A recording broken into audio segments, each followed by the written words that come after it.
March 25, 1941. Hut 6 Bletchley Park. 2:14 a.m.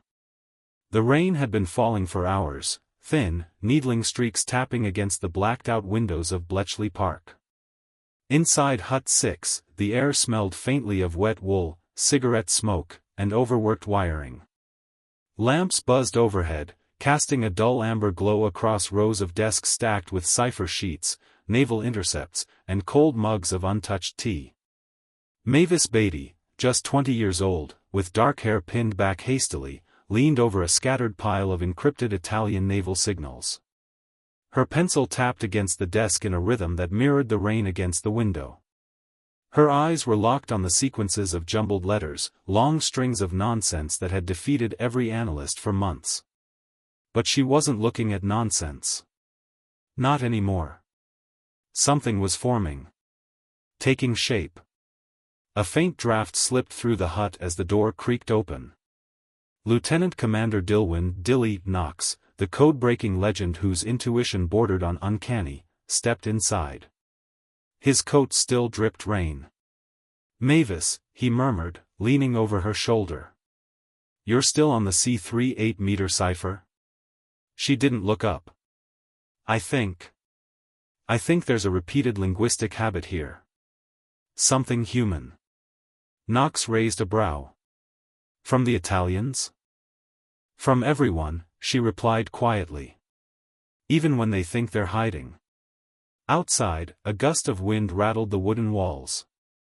Inside, the only movement was Mavis's hand as she circled a repeated cluster of 5-letter groups. A heartbeat later, her pencil froze. "There," she whispered. Knox leaned closer. A breakthrough, not a large one, not yet, but a crack. A hairline fracture in what the Italian Navy believed to be an unbreakable encryption system. Mavis swallowed hard. "Sir, give me another hour. I think I can walk through it." Knox didn't argue. He simply nodded, pulled up a chair, and sat beside her, silent, watchful, as she worked. Minutes passed. Then an hour. Then 2. By dawn, Mavis Batey, whose previous dream in life had been studying German Romantic poetry, had done something far more consequential. She had reconstructed enough of the Italian cipher system to begin reading their most sensitive naval traffic. And that traffic revealed a stunning truth.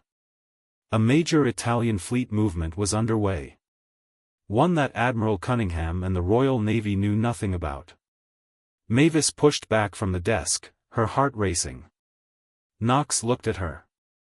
"Is it enough?" "Yes," she said, almost breathlessly. "But it's not just enough. It's everything." Hours later, the decrypts reached British Naval Command, and the gears of war began shifting in response, fast, silent, decisive. But Mavis wasn't done. Not even close. Because buried within those Italian messages were hints of something else, something darker and far more dangerous. A pattern not of Italian origin, but German. A whisper of the naval enigma. And Mavis Batey wasn't about to ignore it. June 1941. Bletchley Park, the cottage. The cottage looked harmless, quaint even, with ivy crawling up its bricks and neat little windows curtained against the sunlight. But inside, behind locked doors and sound-dampened walls, the most difficult problems of the war were being dissected letter by letter. Mavis slid into her chair, the scent of fresh ink and aging paper filling the cramped room. The intercepted German messages were scattered across her desk, each typed in the cold mechanical rhythm of the enigma. Naval enigma, the worst of them all. The one the Germans believed untouchable. The one that sent British convoys to the bottom of the Atlantic almost daily. If Mavis felt intimidated, she didn't show it. Knox stood behind her, smoking thoughtfully as he studied the fresh intercepts. "They're tightening procedures," he muttered.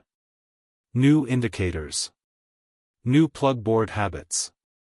The U-boats think we're blind." "We won't stay blind," Mavis said softly. She lifted a page of cipher groups, nothing but rigid walls of letters. But she looked at them the way an artist studies negative space, seeing not what was printed but what was missing. Patterns. Slips. Human fingerprints. And then, a tremor. There it was. A repeated message structure. A German officer who favored certain phrasing.